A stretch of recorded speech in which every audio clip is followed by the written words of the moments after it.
Chapter 1048, Real and Fake Spy. In the ancient palace above the gray fog, with the world Jayaman Sparrow's words coming to an end, no one spoke for a moment. The entire place was silent. The psychology alchemists are cooperating with the king's faction and are investigating Zio and I. The founding of the psychology alchemists originated from the discovery of a Hermes ruins, and Hermes is a member of the Twilight Hermit Order. Its leader happens to be Angel of Imagination Adam, and Zio and I had mentioned Adam in the real world. We're in the sights of a king of angels? This. In the world of mysticism, just a slight mistake can result in such dangerous circumstances. Force's mind was filled with Jayaman Sparrow's warnings as she was gripped by horror and panic. Although she had experienced many things in the past, she had never had such a clear realization of the thorny path Beyonders tread. Any mistakes could lead to a terrible consequence. I have to be more cautious in the future. Of course, the premise is that I can survive under the watch of King of Angels Adam. May Mr. Fool bless me, for seriously reflected on the matter and silently prayed. Zio also didn't expect her situation to be so perilous. She didn't expect that something like this would involve a king of angels. She couldn't help but feel horrified and fearful, but she had already decided to sacrifice herself for the truth. She rapidly calmed down, but couldn't help but shoot a glance at the magician, feeling guilty for pulling her good friend into this conundrum. At this point in time, crying and feeling remorse won't solve the problem anymore. All I can do is try my best to keep Force alive at the critical moment. Fortunately, there's still Mr. Fool's blessings. Zio cast her gaze at Justice Audrey as she thought to herself. Then what should we do next?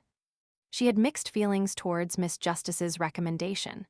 On the one hand, she knew that Audrey thought highly of the Tarot Club and had recommended her purely out of good intentions. On the other hand, she felt that she had gained the notice of a secret existence for no good reason. Thankfully, it was Mr. Fool, or she would have died a tragic death long ago. Even her soul wouldn't be able to receive deliverance. Well, I guess it's because I voluntarily chanted Mr. Fool's honorific name that I was dragged into it. There wasn't any coercion. Ultimately, I'm sitting here of my own volition.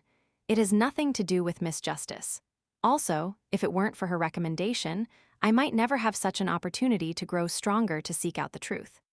Zio pursed her lips as she furtively took a deep breath. Justice Audrey knew about the relationship between the Twilight Hermit Order, Hermes, and Adam, so she was the calmest one there. She just never expected that For's and Zio's casual mention of the Angel of Imagination had garnered his attention. This made her have an unprecedented awareness of the horror behind the words. Any mention of it will be known.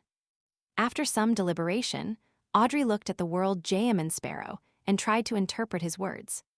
Does Mr. Fool mean that he doesn't want to directly make an enemy of the Twilight Hermit Order at the moment? Does that mean that it can be done indirectly? Klein nodded slightly and said, that should be the case. Does it involve interfering with divination, one's attention, and prophecies? Audrey asked. At this mini-gathering, the world Jayaman Sparrow represented the will of the fool. Klein laughed and hoarsely said, perhaps a little more indirect.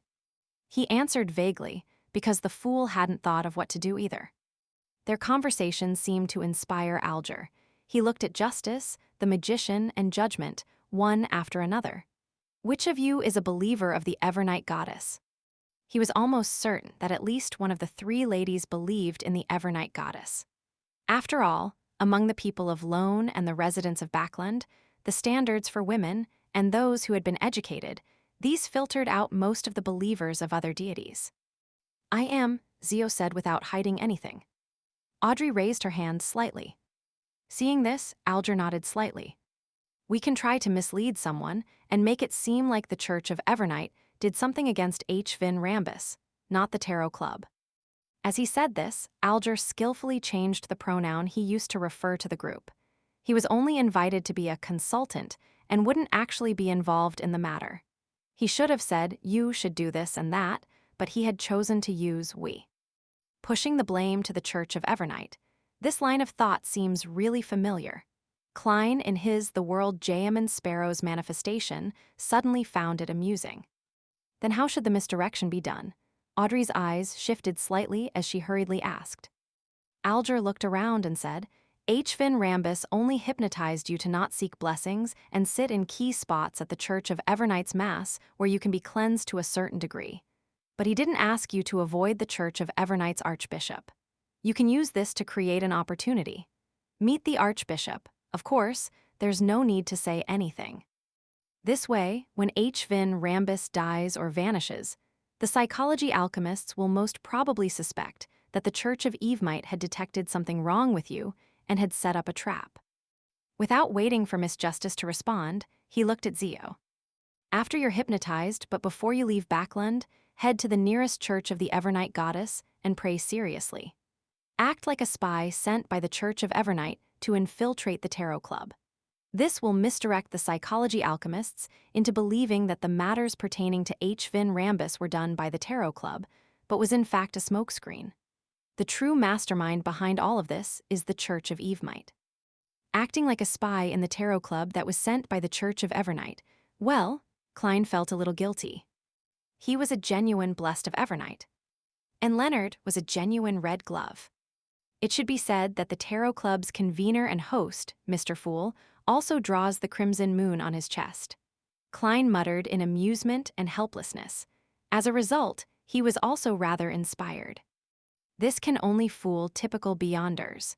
Without the blessings of Mr. Fool's angel, the higher-ups of the psychology alchemists can easily figure out the truth, Katlia reminded.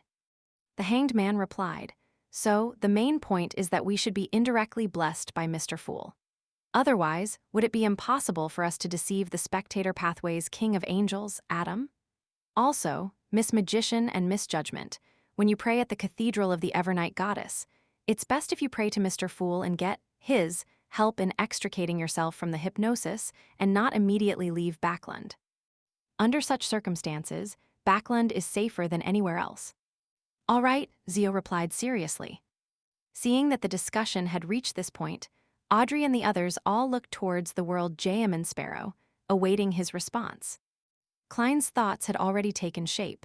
He deliberated for a moment, then laughed hoarsely. Actually, there are simpler ways to interfere. What methods are there? Audrey's eyes widened as she asked with concern. Klein looked at Miss Justice and pointed at the top of his head. Once H. Finn Rambus leaves, bum that hat accessory and trigger the charm I gave you. That feather hat accessory? The hat accessory that can get a so-called response from death. Mr. World hopes to get this existence to disrupt the divination, attention, and prophecy. Audrey's green eyes sparkled as she nodded in thought. I know what to do. When that happens, the response would be the power of concealment. This way, no matter what happens, Adam can only assume that the goddess had interfered, believing that she had blessed the Hall family and has nothing to do with the Tarot Club. I wonder if the goddess will send Ma'am Ariana. That way, finishing off H. Finn Rambus will be made very simple. If not, I'll give myself Angel's Embrace ahead of time and use my marionettes which are dead. That will result in a high chance of victory. Klein mumbled inwardly, without saying anything else. Justice Audrey quickly completed her plan, doing so as though she was talking to herself as she spoke to Zio and Fours. Visit me on Wednesday afternoon. This way, I'll have a chance to see the Church of Evernights Archbishop in advance. I'll pray to Mr. Fool for him to provide his angelic blessings. That way, I won't be hypnotized by H. Finn Rambus when I meet him. Will act once he leaves. H. Finn Rambus is a cautious and conservative person. He should continue choosing to meet me on the way to prevent himself from being caught or from falling into a trap. Soon, amidst the discussions of the other members of the Tarot Club, the plan was complete. The World Jayaman Sparrow declined Katlia's suggestion of providing help. After all, he couldn't guarantee that powerhouses from the Church of Evernight would be involved. As for the payment, all the spoils would belong to the world, and Audrey would provide him with a free help commission according to his request. On Wednesday afternoon, in Viscount Glaint's residence. After returning to the Turf Club, Audrey, who was wearing a simple white dress shirt and a pair of pants of the same, bright leather boots, and a black leather jacket that clung to her waist, stood inside the Viscount's study and looked at Zio and Fours. Who got you to investigate Viscount Stratford and pursue the king's secret? Her green eyes were like an ancient pool of water in a deep mountain. It was quiet, deep and clear, making one unknowingly sink into it. At this moment, Zio and Fours were really hypnotized. The former answered in a daze, "It was me. I'm investigating the cause of my father's death. However, I do pray to a particular existence to bless me." Audrey asked a few more questions and received a satisfactory answer. Then, she said with a gentle voice, "Leave Backland and leave this place. You don't belong here." "All right, you'll wake up when you hear me clap." The moment she said that, Audrey clapped her hands and saw Zio and For's eyes regain their clarity. After exchanging a few more pleasantries, Zio and For's bade her farewell and left. Audrey began to wait patiently. She planned to stay inside Viscount Glaint's residence for another half an hour. She was waiting for Zio to enter the nearest Evernight Goddess Cathedral and finish her prayers before heading elsewhere. This way, regardless of whether H-Fin Rambus appeared en route or elsewhere, she would be prepared. Picking up the lady's bonnet with a white feather accessory, Audrey walked out of the study, planning to meet up with Susie and Annie first before chatting with Glaint to kill time. She had just taken 2 steps when she heard a gentle and smiling voice. "Well done." Audrey's pupils dilated as she hurriedly turned her head, only to see a silver-haired man standing next to an elegant wall lamp rack. His eyes were light blue, and his clothes were neat. He was none other than H-Fin Rambus. This demigod was actually waiting in Viscount Glaint's residence for Audrey to complete the hypnosis and receive the answer. At this moment, Zio and Fours probably hadn't walked out the main door. This was completely outside Audrey's expectations and the hanged man's analysis. This meant that H-Fin Rambus was present, so there was no need to question the target through Audrey. Being in the vicinity and personally hypnotizing them was just as dangerous.